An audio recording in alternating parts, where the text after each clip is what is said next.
शुभ diamond presence IBC 24 Dhanvantari सम्मान 2023 में अगला पैनल भी बहुत खास होगा और इसके लिए मैं मंच पर आमंत्रित कर रही हूँ doctor Sandeep Dave ji, managing and medical director Ramakrishna care hospital, doctor Sunil Khemka ji, director Shri Narayan hospital Raipur orthopaedic, doctor NK Agrawal, chairman Agrawal nursing home and multi specialist hospital Basna, doctor Sushil Sharma, director Medishine hospital Raipur, doctor Sunil Dharmani NHMMI Narayana super specialist hospital. और इस पैनल को होस्ट करने के लिए मैं आमंत्रित कर रही हूँ आप सबके प्रिय पुनीत पाठक जी को।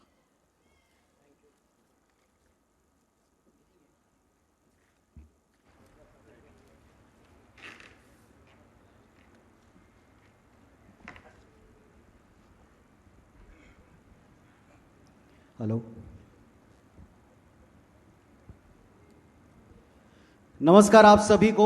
IBC 24 धन्वंतरी सम्मान 2023 और अब एक ऐसा पैनल हमारे साथ मंच पर मौजूद है जिनमें से एक एक शख्सियत ने, मैं कहूँ पायनियर के तौर पर एक क्रांति की शुरुआत की है।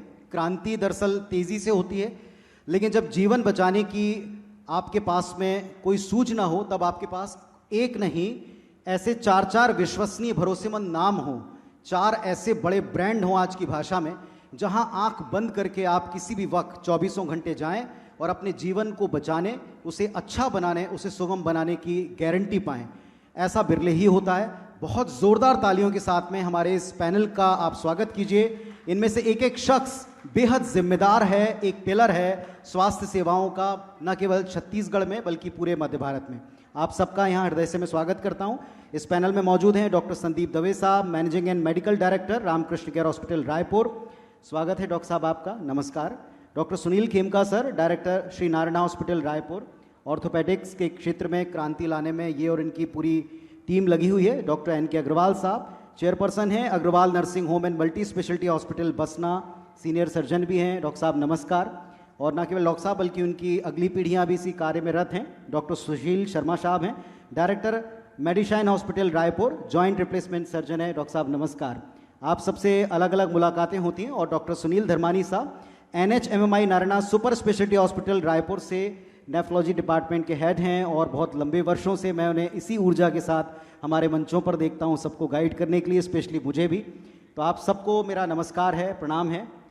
कोशिश करूंगा कि आज का ये जो सेशन है इसमें हम सब अपने आज के चैलेंजेस, जिनको हमने अब तक 3 पैनल में सुना है विभिन्न डॉक्टर से, कि क्या किस तरीके के चैलेंजेस आप फेस करते हैं, जिनके बारे में हम चैनल पर देखते हैं, दिखाते हैं, पर एक्चुअली आपकी टीम क्या फेस करती है, इस पर बातचीत की शुरुआत करते हैं। डॉक्टर दवे, आप ही से मैं शुरुआत करूंगा।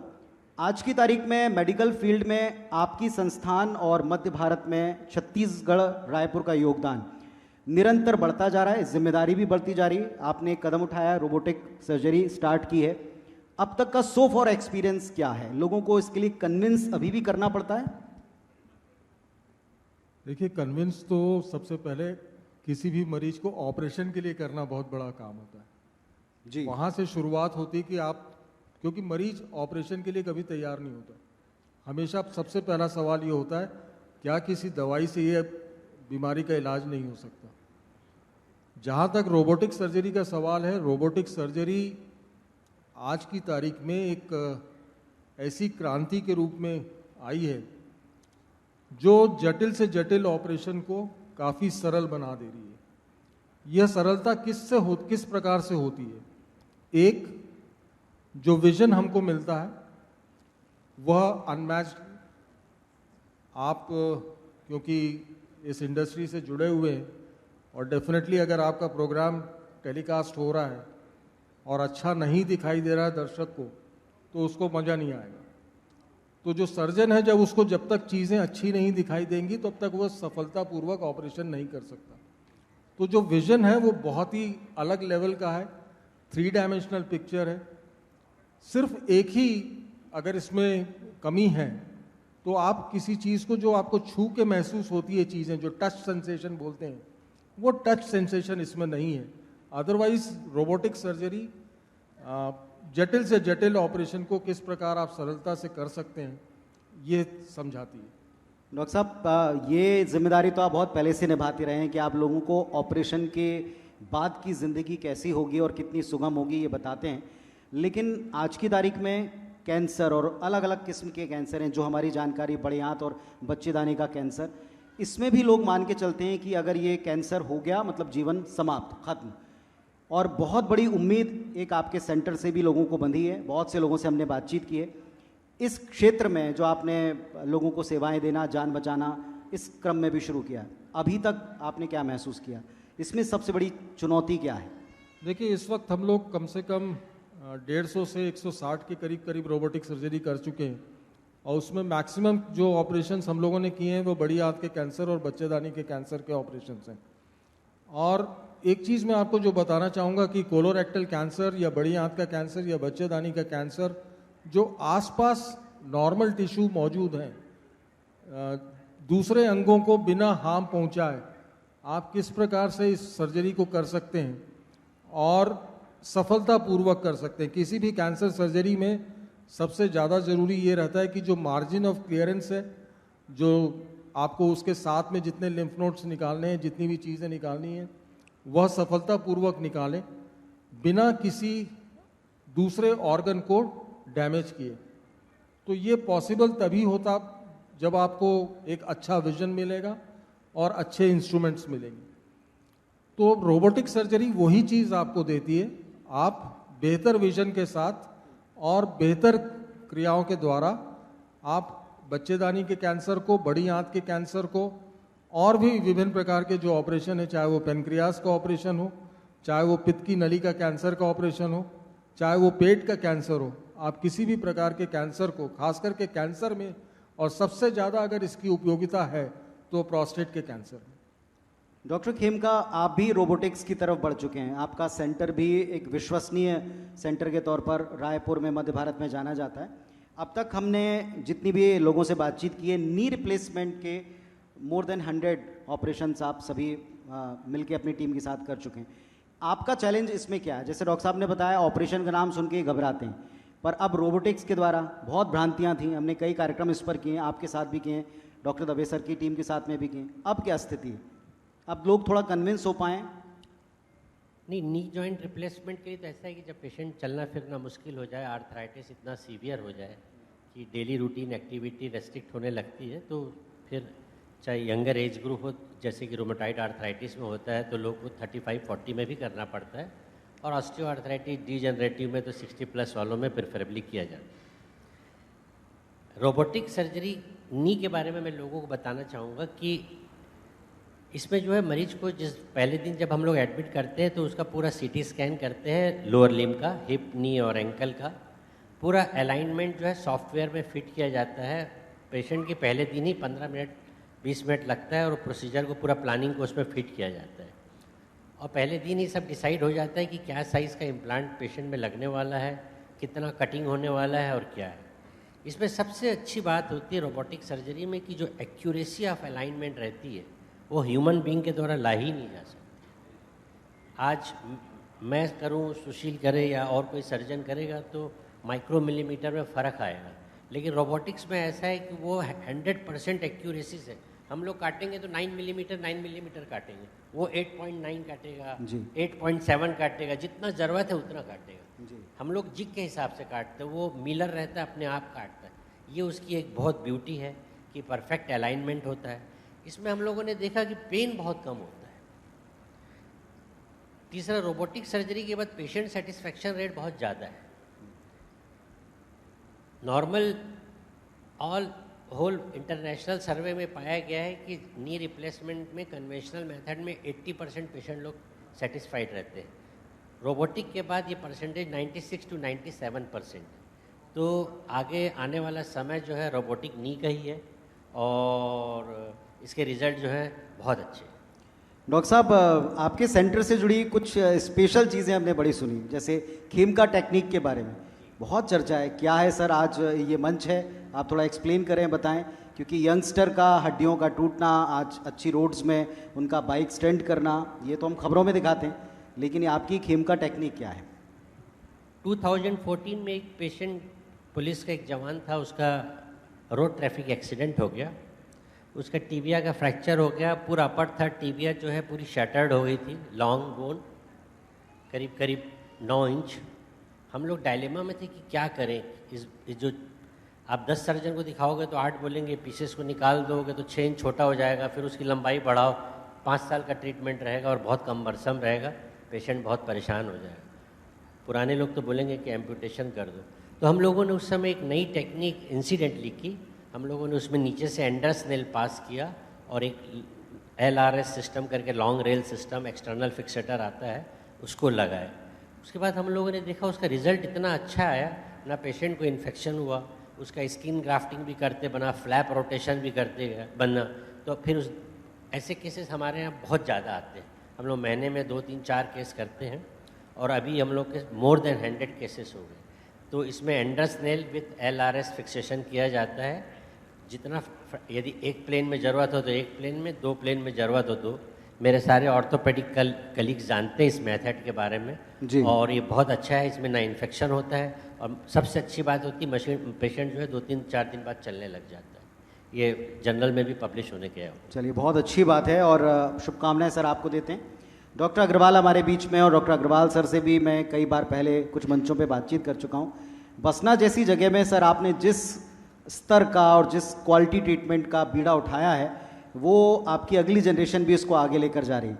लेकिन बहुत से लोग ये मानते हैं कि जब कभी आप कोई मल्टी स्पेशलिटी सेंटर लेकर बैठे हों तो उसकी तुलना मेट्रोज से, बड़े शहरों से होती है। आपका एक्सपीरियंस क्या कहता है? वहाँ लोगों को ये सारी सेवाएं आप कैसे दे पा रहे हैं? कई दशकों का आपका एक्सपीरियंस जुड़ गया इसमें।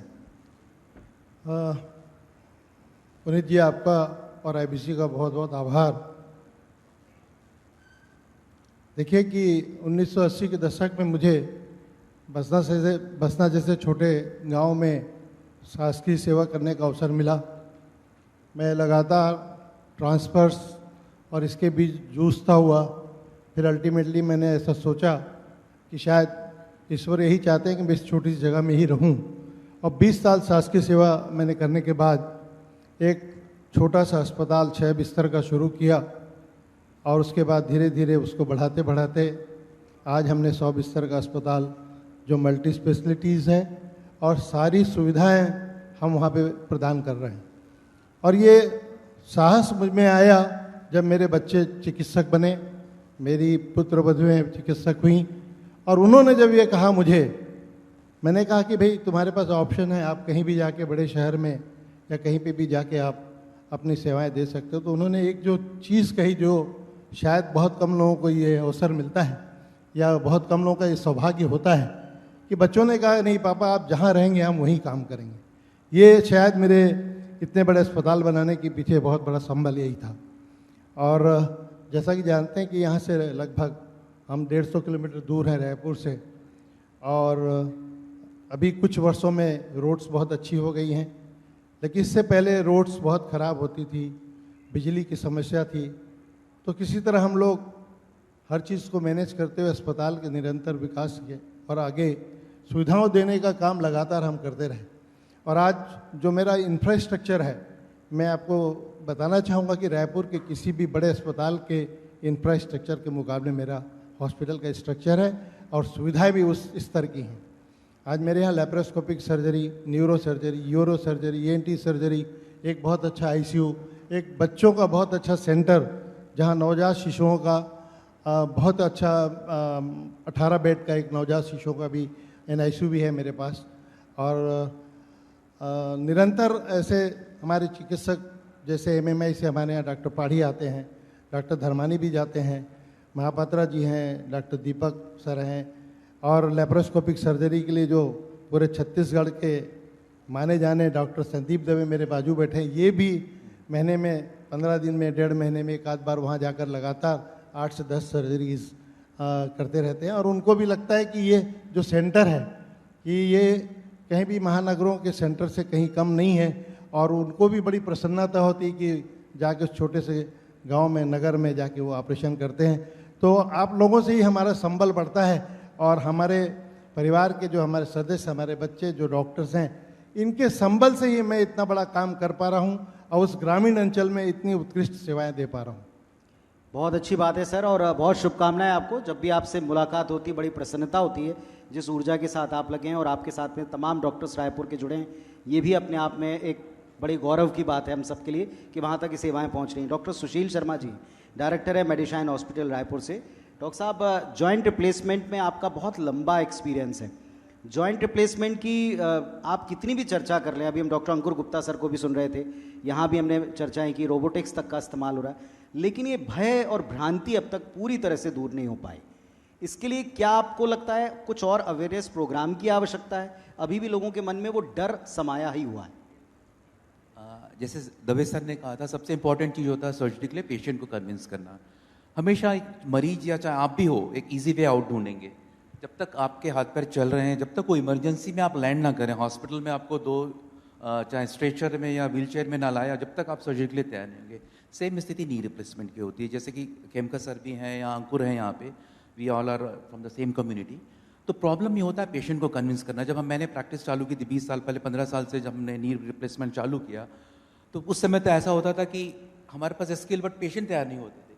तो बहुत सारे पेशेंट को हम सर भी ऑफर करते थे, आप इम्प्लांट ले आइए, बस मेडिसिन ले आइए, हम आपकी सर्जरी फ्री में कर देंगे। एटलीस्ट लोग उसके बेनिफिट को तो जाने।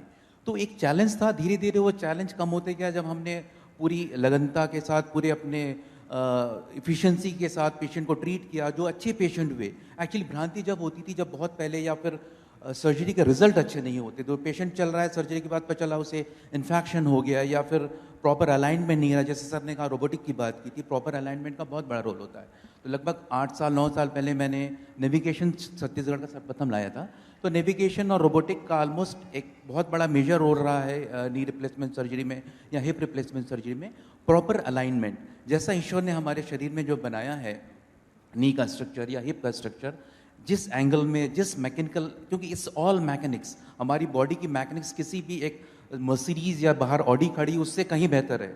एक एक अलाइनमेंट हमारा इतना इंपॉर्टेंट है, एक एक एंगल, एक एक डिग्री का इतना वैल्यू है। तो वो डिग्री का हमारे पास जो नॉलेज होता है, जो बेयर आंख से, नंगी आंखों से हम नहीं देख सकते, वो हम नेविगेशन की मदद से या रोबोटिक की मदद से देख के प्रॉपर मरीज को उस जैसा ही भगवान ने बनाया है जॉइंट, उस प्रकार से हम उसे फिट करते हैं। तो उसके फायदे क्या होते हैं? पेशेंट को पेन कम होता है, उसकी लॉन्गेविटी ज़्यादा होती है। द मोस्ट इंपॉर्टेंट जो नी रिप्लेसमेंट सर्जरी का जो क्रक्स होता है, पेशेंट सेटिस्फेक्शन लेवल, उसकी लॉन्गेविटी। एक बार मैं सर्जरी कर दूं, अगर मैं सेकंड सर्जरी उसको बहुत अर्ली वो फेल हो जाता है, तो सेकंड सर्जरी बहुत महंगी होती है और बहुत नॉर्मल जैसे नहीं हो सकती। तो प्रॉपर सर्वाइवरशिप देने के लिए proper alignment, proper anatomical alignment बहुत ज़रूरी होता है। वो हम लोगों ने करते आए। तो इस प्रकार से, जैसे अंकुर ने कहा कि पेशेंट बाहर से आ रहे हैं, same with in my hospital. मेरे पास आज गोवा से पेशेंट आते हैं, कई पेशेंट, आज कल मैंने मुंबई के पेशेंट को ऑपरेट किया। It's all about words of mouth. चाहे तो पेशेंट अच्छे होके जाते हैं, बिना हमारे प्रचार, बॉम्बे में हम प्रचार करने तो नहीं जा रहे, ना गोवा में प्रचार करने जा रहे हैं, जो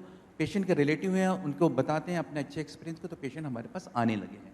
कमाल की बात है। और डॉक्टर साहब, इसी से एक चीज़ आती है, हम कहते हैं एक रिवर्स एटीट्यूड हमको दिखाई पड़ रहा है, एक रिवर्सल दिख रहा है। पहले एक धारणा थी रायपुर में ही, इन 1 से 2 दशकों के बीच में, इन 20 ईयर्स में हमने देखा है कि पहले लोग ये मानते थे कि अगर आपको ये सब ट्रीटमेंट कराने हैं तो आपको यहाँ से मुंबई जाना पड़ेगा, चेन्नई जाना पड़ेगा, मेट्रो सिटी का रुख करना पड़ेगा, बेंगलोर जाना पड़ेगा। ये क्यों हो रहा है? ये इसके लिए आप किसको योगदान आप मानते हैं?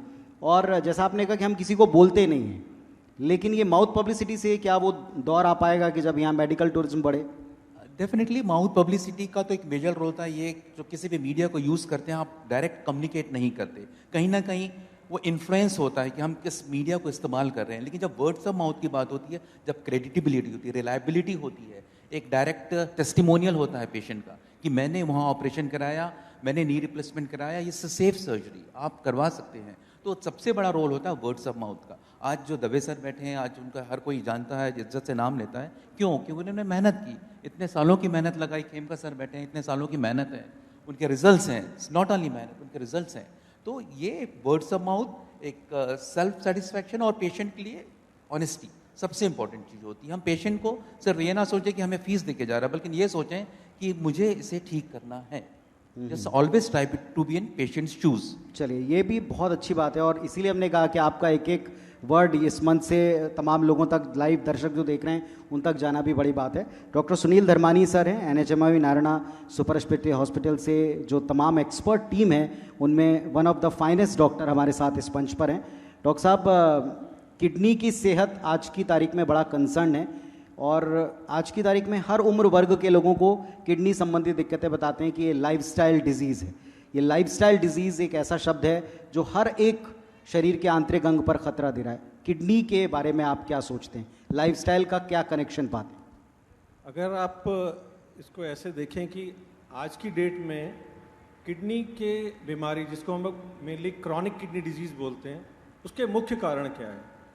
तो जो मेजर कॉज है वो 60% is by, 40% by diabetes, 20% by blood pressure. तो 60% जो है वो 60 to 70% तक अब डेटाज आ रहे हैं कि इनकी वजह से किडनी आपकी खराब हो रही है। और ये क्यों हो रहे हैं? These are totally dependent on life style. So what do we mean by life style? Life style का मतलब है कि आपका रहन सहन, आपका खान पान और आपका बिहेवियर। अब खान पान में सबसे इंपॉर्टेंट है, जो कि हम सिर्फ समझाते हैं, कई बार तो मुझे लगता है कि हम लोग खुद भी नहीं अपनाते हैं, और सबसे इंपॉर्टेंट है सॉल्ट इनटेक। सॉल्ट इनटेक के लिए पूरी रिकमेंडेशन है कि साहब आप एक चाय के चम्मच को फ्लैट करिए, वो 5 ग्राम है, उससे ऊपर नहीं जाना चाहिए। जो बॉर्डर लाइन केसेज होते हैं और आप इसको कंज्यूम करते हैं, तो धीरे धीरे आप किधर जा रहे हैं? आप ब्लड प्रेशर बढ़ा रहे हैं। सेकेंड आ गया कि आप साथ में जो ऐसे केसेस हैं जो बॉर्डर लाइन है किडनी पॉइंट ऑफ व्यू से, अब आप उसमें हाई प्रोटीन ले रहे हैं। तो हाई प्रोटीन का क्या मतलब है? हाई प्रोटीन का मतलब है आप एनिमल प्रोटीन ले रहे हैं। तो एनिमल प्रोटीन जो होता है उसको किडनी को ज़्यादा लोड लेना पड़ता है एनिमल प्रोटीन का, तो एसिड ज़्यादा बनता है, तो वो नुकसान करता है। तीसरा आ गया, आज की डेट में आप देखोगे लाइफस्टाइल में प्रोसेस्ड फूड्स, उनमें क्या होता है? अगेन नमक ज़्यादा है, साथ में फॉस्फोरस ज़्यादा है, तो वो किधर प्रॉब्लम दे रहा है? वो हड्डियों को प्रॉब्लम दे रहा है। फोर्थ जो मेजर आप देखोगे कि किसका इम्पैक्ट है, आज हम सब बात करते हैं, अभी बात हुई स्ट्रेस की, तो स्ट्रेस कैसे कम होता है और स्ट्रेस से क्या होता है? स्ट्रेस से वापस हार्मोन्स रिलीज होते हैं, फर्दर डैमेज करते हैं। तो उससे कैसे आप कम्बैट करोगे? उसके लिए क्या प्रिवेंशन है? एक्सरसाइज। रिकमेंडेशन ये बोलती है कि आपको एक हफ्ते में कम से कम 150 मिनट से ज़्यादा एक्सरसाइज, मतलब एवरेज आपको 30 मिनट डेली करना चाहिए। ये करने से आपको किडनी को बहुत हेल्प मिलती है और रिस्क कम होता है। लेकिन 2 चीज़ें और इसमें ऐड करनी है जो आज भी लाइफस्टाइल में जो बोला जाता है, स्मोकिंग। अब बोलते हैं स्मोकिंग से क्या फर्क पड़ता है? स्मोकिंग से डायरेक्टली किडनी के जो फिल्टर से खराब होते हैं, प्रोटीन यूरिया बढ़ता है, और एक बार प्रोटीन लॉस बढ़ेगा तो धीरे धीरे किडनी डैमेज होगी। जो कि अर्लीस्ट केस जो डायबिटीज में क्या होता है, सबसे पहले प्रोटीन लीक होता है। बोले साहब प्रोटीन ही तो आ रहा है, अरे यही प्रोटीन तो आपकी किडनी खा जाएगा। तो you have to be careful. इसीलिए जो गाइडलाइन बनी है साहब, सबसे पहले यूरिन में आप प्रोटीन देखो, प्रोटीन आया मीन्स आप अलर्ट हो जाओ, किडनी आपकी जाने वाली है। और ये सब कहाँ से आ रही है? सब लाइफस्टाइल चेंजेस हैं। और एक और चीज इसमें ऐड होगी, वो है alcohol. Alcohol with smoking 4 times CKD को बढ़ाता है। तो ये जितने भी फैक्टर्स हैं आप देखिए, ये सब शौक है, फैशन है, लेकिन अल्टीमेटली किधर ले जा रहा है? यही है lifestyle impact on kidneys. Doctor साहब, किडनी ट्रांसप्लांट, जैसा आपने कहा कि क्रॉनिक डिजीज़ के बारे में जब तक क्रॉनिक ना हो जाए तब तक लोग अवेयर नहीं होते हैं, आज भी ये दुखद बात है। लेकिन किडनी ट्रांसप्लांट, इसमें डोनर से संबंधित बहुत सारे सवाल हमको आपसे पूछने के लिए कहा गया था कि डोनर को क्या कोई खतरा होता है, क्योंकि जब तक डोनर नहीं होगा तब तक आप ट्रांसप्लांट कर नहीं सकेंगे। इस मंच पे आप क्या बोलेंगे? देखिए, डोनर, पहली बात, जो डोनेट करने की इच्छा रखते हैं उन्हें डरना ही नहीं चाहिए, क्योंकि लॉन्ग टर्म स्टडीज अभी अवेलेबल हैं और ये बताती हैं कि डोनेट करने से आपको कोई रिस्क नहीं है। 20 से 25 साल बाद ये डेवलपमेंट आ सकता है कि आपको ब्लड प्रेशर डेवलप हो सकता है, और अगर बीपी अनकंट्रोल्ड रहा तो यूरिन से आपका प्रोटीन लीक चालू हो सकता है। Otherwise as such it is totally safe, और बिना डरे डोनर को देना चाहिए। और आज की डेट में अगर हम सर्जरी की बात करें तो इतनी अच्छी सर्जरी, लैप्रोस्कोपिक सर्जरी सब अवेलेबल हैं कि उस रिस्क बहुत ही कम है। मेजर रिस्क थोड़े ब्लीडिंग का होता है, वो भी बहुत मिनिमल है। तो इसलिए डोनर के लिए वो टोटली सेफ है, कोई रिस्क नहीं है सच। डॉक्टर खेमका, आपके हॉस्पिटल, आपके सेंटर के बारे में जैसा मैंने कहा कि एक आपकी खेमका तकनीक के बारे में लोगों के मन में जिज्ञासा थी, ऐसी ऑर्थोपेडिक्स में ये स्पेशलिटी की भी बात की जाती है कि आपके यहाँ कुछ ऐसी स्पेशलिटी है कि दूर दूर से लोग आते हैं, और हम चाहते हैं कि इस मंच से वो सारी बातें सब तक जाएं। तो ये इसमें ये स्पेशलिटी क्या है, स्पेशल क्या है? हमारे यहाँ ऑर्थोपेडिक्स में जो है ऐसी सारी फैसिलिटीज़ है जो इंटरनेशनल हॉस्पिटल्स में अवेलेबल रहती है, ऐसी कोई चीज़ नहीं है। जैसे हमारे ब्रेकियल प्लेक्सस इंजरी भी रिपेयर होता है, जो कि सेंट्रल इंडिया में कहीं पर भी नहीं और हिंदुस्तान में भी बहुत गिने चुने सेंटर में होता है।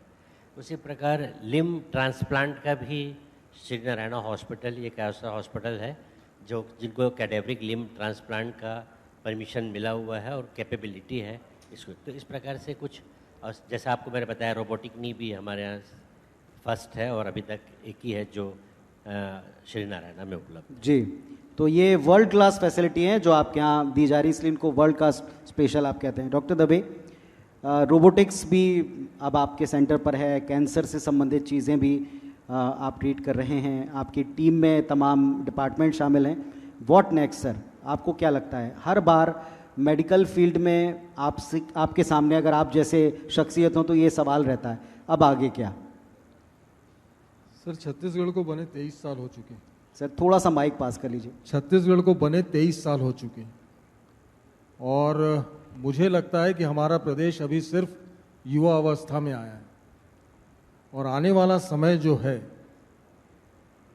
जितने अस्पताल हमारे प्रदेश में और जितनी हेल्थ सेक्टर में डेवलपमेंट हमारे प्रदेश में हुई है, मेरा अपना सपना है कि छत्तीसगढ़ हैदराबाद, मुंबई की तरह एक हेल्थ हब बने। वो एक ऐसा हब बने जो सिर्फ अपने प्रदेश के लोगों को सेवाएं ना दे, बल्कि दूसरे प्रदेश और विदेश से भी हमारे शहर में लोग आएं और अपना इलाज कराएं। उस दिशा में हम सबको, जितने इस यहाँ पर बैठे हैं, सबको प्रयास करने की ज़रूरत है।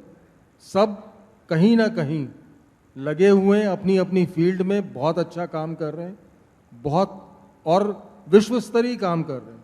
चाहे डॉक्टर खेमका हो, रोबोटिक की बात करें, चाहे डॉक्टर सुशील हो, चाहे डॉक्टर धर्मानी हो, इवन बसना में डॉक्टर अग्रवाल साहब काम कर रहे हैं। एक छोटे से शहर में, मैं इनकी जगह पे जाके ऑपरेट कर चुका हूँ, एक छोटा सा गांव, वहाँ पर इतनी अभूतपूर्व चिकित्सकीय सेवाएं प्रदान करना बहुत बड़ी बात है।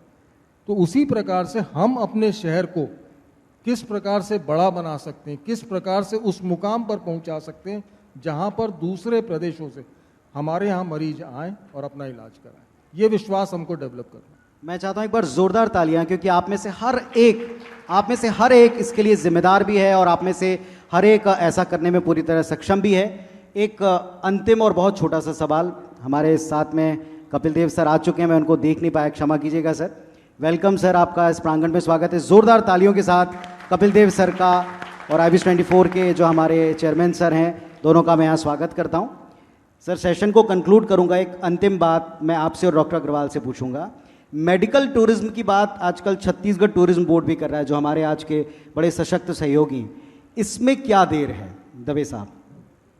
देखिए, प्रदेश जिस प्रकार से आगे बढ़ रहा है, आज हमारे यहाँ उड़ीसा, विदर्भ, झारखंड, उत्तर प्रदेश मैं इसलिए बोल रहा हूँ उत्तर प्रदेश और बिहार, इसलिए क्योंकि बहुत बड़ी पॉपुलेशन, बहुत बड़ी जनसंख्या वहाँ के लोगों की यहाँ पर माइग्रेट कर चुकी है, वो यहाँ पर काम करने के लिए आ रहे हैं।